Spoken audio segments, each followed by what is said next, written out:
Sur le plan strictement sportif, le bilan de ces matchs FIFA de la fenêtre d'octobre 2020 nous laisse un sentiment mitigé. D'abord, vous le savez, nous devions jouer 2 matchs. Malheureusement, nous n'avons pu en jouer qu'un seul.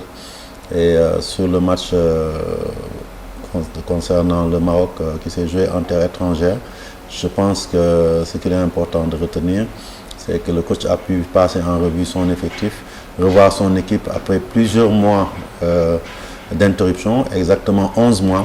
Et donc c'était important que le groupe puisse se retrouver, vivre ensemble et aussi compétir ensemble.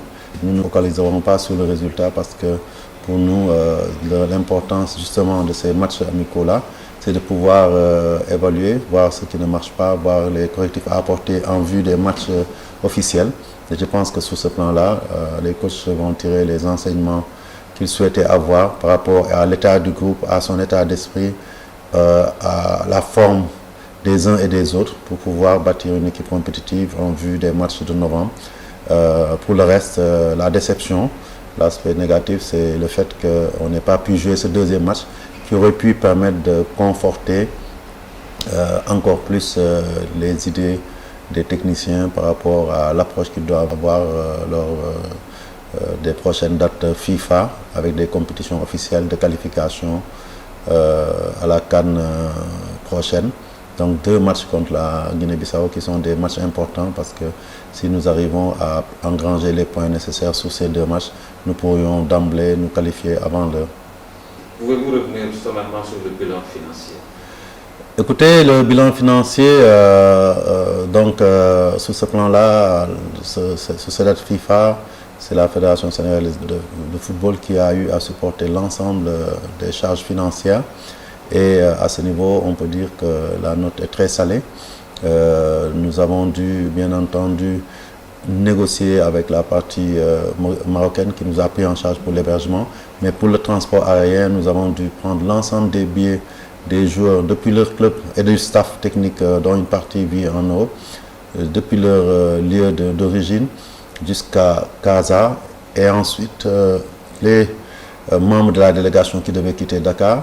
Nous avons aussi dû affréter avec Air Sénégal un vol spécial pour ramener toute l'équipe le samedi, lendemain du match contre le Maroc, ce qui a été très coûteux puisque le montage consistait donc à payer une partie dans l'ordre d'à peu près plus de 18 millions et l'autre partie en échange de marchandises dans le cadre du partenariat Fédération sénégalaise de football, Air Sénégal. Mais ça reste très coûteux. Nous avons aussi dû prendre en charge toutes les primes de l'ensemble de l'encadrement, des délégations, des joueurs sur les 2 matchs, même si le deuxième match ne s'est pas joué. Nous avons pris en charge l'hôtel, les frais d'organisation du match ici à domicile, les frais médicaux aussi qui ont été très importants avec une multitude de tests Covid qui ont été réalisés et les frais habituels d'organisation de ces matchs-là, la sécurité, l'organisation, la communication, le ticketing, tout a été pris en charge par la fédération. Le premier bilan financier nous ramène pratiquement à peu près 180 millions, alors que toutes les dépenses ne sont pas encore acquittées. Et je suis sûr que nous attendrons, comme nous l'avions prévu, le chiffre de 200 millions de dépenses. Car on sait que le deuxième match ne s'est pas joué, donc vous pouvez imaginer le manque à gagner que nous avons eu sur ces 2 dates FIFA. Mais c'était à faire, ça nous coûte énormément. Et là aussi, j'espère simplement que pour les matchs de novembre, nous n'aurons pas à débourser parce que nous ne pourrons pas. Financièrement, nous sommes sortis de cette organisation exsangue, sans aucune ressource financière qu'on peut mettre sur la table. Et nous attendons vraiment le ministère des Sports pour qu'il puisse vraiment nous suppléer totalement sur les matchs officiels, comme ça a toujours été le cas. Et sur ce plan-là, nous avons les garanties du ministre des Sports pour que ça puisse se faire. Et je pense aujourd'hui que c'est à ce niveau-là que nous pouvons assurer les performances de l'équipe. Même pour les matchs amicaux, nous n'avons pas lésiné à mettre un avion spécial. Mais j'y reviendrai tout à l'heure, c'était parce que aussi c'était en lien avec la nécessité de protéger notre équipe dans un contexte de Covid-19. Ok. Parlant toujours de ce contexte Covid-19, Président, le bilan médical. La grande satisfaction, en tout cas pour la délégation sénégalaise, c'est ce bilan médical. Je pense qu'aujourd'hui, sans faire dans l'autosatisfaction, nous pouvons dire que cet aspect a été bien géré du côté de la délégation sénégalaise. Depuis le départ des joueurs, qui ont été tous rassemblés à Paris, ils sont venus avec leur test Covid fait au niveau de leur club pour pouvoir embarquer pour aller au royaume chérifien. Arrivés sur place aussi, ils ont immédiatement été testés. Ils ont tous été déclarés négatifs. Ceux qui sont partis de Dakar également, idem. Ils ont fait des tests Covid et des tests PCR qui sont tous revenus négatifs. Et arrivés sur place, tout le monde, y compris les dirigeants et moi-même président, nous nous sommes soumis volontiers à ces tests-là. Ils sont tous revenus négatifs. Et les joueurs aussi ont fait un autre test avant de jouer qui s'est révélé être négatif. Après le match, nous avons pris un avion spécial justement parce que nous avions la volonté de sécuriser nos joueurs. Et le meilleur moyen, c'est d'utiliser un corridor fermé, et ça ne peut être qu'un vol spécial, qui est parti de Rabat. Nous n'avons même pas voulu prendre un bus jusqu'à Casa.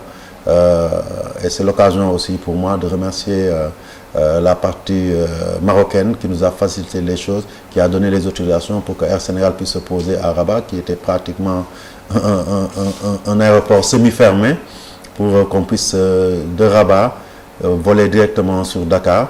Et dès que nous sommes venus aussi, nous avons choisi un hôtel de qualité, mais qui se trouve à Diamniadio et qui remplissait tous les critères d'isolement dans un confort nécessaire, une sécurité nécessaire pour pouvoir continuer à maintenir notre équipe dans la bulle. Et quand nous sommes arrivés, dès le lendemain, nous sommes soumis au test. Et là aussi, aucun cas. Et de la même manière, je dois en profiter pour dire que nous devons, à titre posthume, rendre hommage à quelqu'un, et vous me donnez l'occasion de le faire, c'est au professeur Fallou Cissé. Pendant toutes ces années, je pense bien avant notre arrivée en tant que fédération, le professeur Fallou Cissé avait organisé la tanière de sorte que le médical primait surtout. C'est-à-dire, il a même été un visionnaire, parce que depuis des années, en tout cas depuis 10 ans que je suis en équipe nationale, jamais dans un regroupement on ne pouvait entrer sans passer obligatoirement par l'usage du gel. Tous ceux qui ont été dans la tanière le savent. Le professeur Fallou lui-même se mettait devant la porte de l'hôtel quand on arrivait pour distribuer le gel à tout le monde.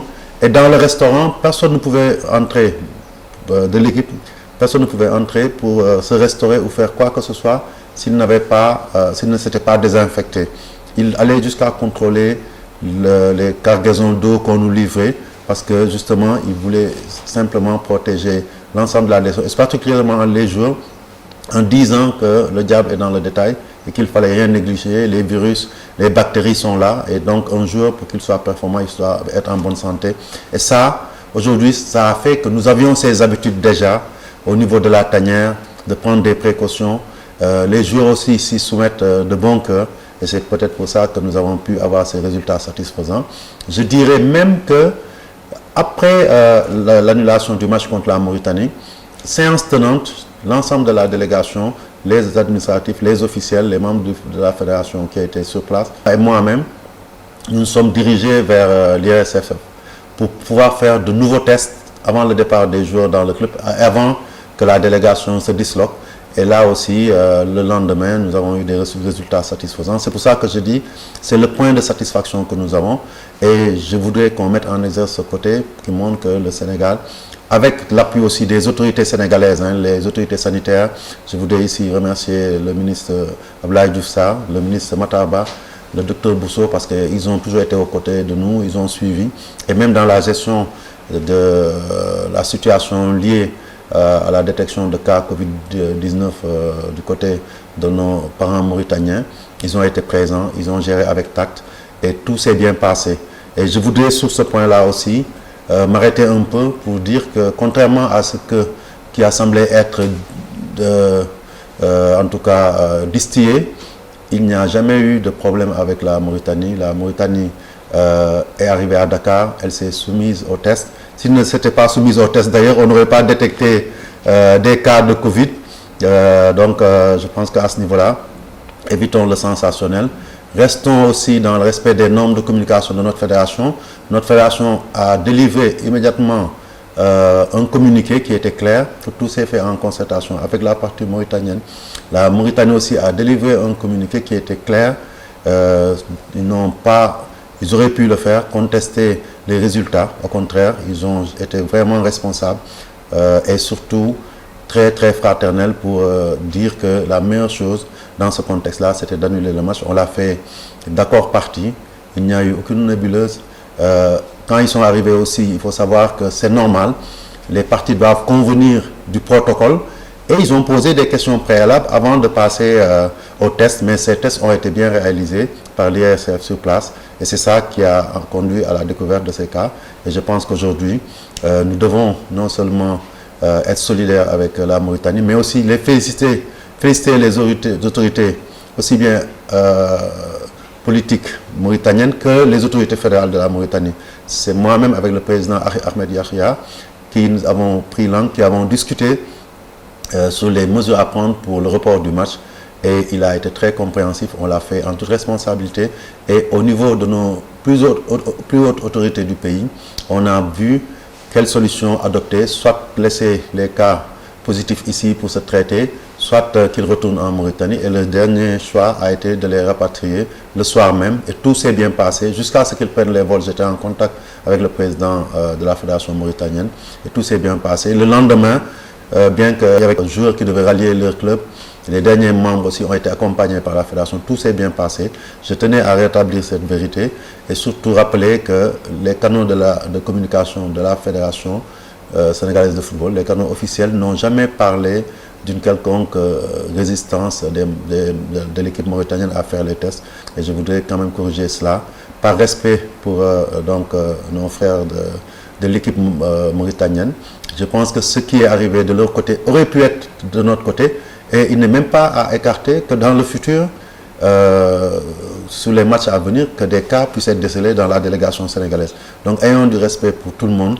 Cette maladie n'épargne personne. Quand on voit que Cristiano Ronaldo, au sortir d'un match contre l'équipe de France, a été déclaré positif, que pas mal de joueurs de retour en Europe et un peu partout dans le monde, de retour des dates FIFA ont eu des cas. Donc je pense qu'il faut savoir raison garder. Et je pense dans ce contexte-là, ce qu'il faut, c'est respecter toutes les parties et communiquer sur ce qui est positif. Et je tiens ici vraiment à dire que la fédération n'est nullement concernée par ces déclarations qui ont été faites, ou en tout cas qu'on prête à certaines personnes qui, au demeurant, ont nié au nom d'ailleurs du secret médical qu'ils aient eu à faire ces déclarations-là. Dans moins d'1 mois, le Sénégal va jouer les éliminatoires de la prochaine Coupe d'Afrique. Et nous sommes toujours dans le contexte Covid. Quelles sont les mesures qui seront prises pour une bonne organisation de ces matchs? Merci beaucoup. Je pense que sur ce plan-là, beaucoup d'enseignements ont pu être tirés de ces dates FIFA d'octobre. Je pense que c'est comme on l'avait nous conçu, c'était une répétition générale en vue des matchs hautement importants du mois de novembre. Et partant de là, nous allons demander une évaluation et un rapport de la part des médicaux de la fédération, le président de la commission médicale qui était un peu le chargé de la gestion des aspects de protocole sanitaire et qui s'en est bien acquitté, ainsi que les médecins de l'équipe nationale, le staff médical, tout le monde, les administratifs aussi qui étaient là et la sécurité qui était là pour veiller à l'aspect de préservation de l'équipe, à la distanciation, le port de masque, éviter que d'autres se mélangent avec nos équipes. Tout ça, ce sont des leçons importantes qu'on va tirer. Nous allons aussi nous rapprocher des autorités médicales sénégalaises pour voir comment mieux contrôler certains aspects. Par exemple, les contrôles médicaux à l'arrivée aux frontières de l'équipe adverse, parce que je pense que c'est important. Nous n'oublions pas aussi que la FIFA et la CAF vont faire une évaluation de ces dates FIFA d'octobre pour nous donner d'autres prescriptions que nous appliquerons à la lettre. Parce que si nous avons pu réussir à sortir indemne de ces matchs d'octobre, nous devrions, avec les enseignements que nous avons tirés, pouvoir mieux sécuriser nos joueurs pour que l'ensemble de l'équipe qui sera là puisse jouer et rentrer tranquillement. De la même manière aussi, je pense que l'obligation de protection entre équipes adverses est mutuelle, c'est-à-dire nous veillerons aussi, quand nos parents bissau-guinéens seront là, à les accompagner après qu'ils aient fait les tests chez eux, qu'ils puissent les faire ici dans les meilleures conditions de transparence, de respect des valeurs sportives et humaines, de sorte que ces matchs-là puissent se jouer dans les meilleures conditions. Parce qu'effectivement, tant que le Covid est là, aucun match n'est sûr d'être joué tant que l'arbitre n'aura pas donné le coup d'envoi. Mais je pense qu'aujourd'hui, il faut aller de l'avant, il faut jouer et à chaque fois mettre des garde-fous, voir comment aussi pouvoir faire en sorte que chaque fois qu'il y a des cas, comme ça se passe en Europe, au lieu d'annuler les matchs, que ces joueurs-là puissent être mis de côté et que le match puisse se tenir avec le nombre de joueurs requis. Peut-être il y aura un nombre plancher de joueurs qui sera requis pour pouvoir annuler un match quand il y a des cas de Covid, de sorte que ces matchs puissent se tenir, parce qu'il est important, comme notre président l'a dit, qu'on sache vivre avec le Covid. Je dirais même qu'on sache vivre malgré le Covid. Je pense que c'est le bon message et on va veiller à cela. Nous allons encore être plus rigoureux et plus attentifs à tous les aspects du protocole sanitaire et de la chaîne de protection sanitaire pour que ces matchs se jouent dans les meilleures conditions, et nous allons y travailler. Parce que je dois le dire aussi, ces matchs de novembre sont très importants pour nous. L'objectif n'est rien d'autre que de se qualifier avant l'heure pour la prochaine CAN, afin de pouvoir mieux nous préparer par anticipation et surtout de nous projeter sur les qualifications de la Coupe du Monde 2022.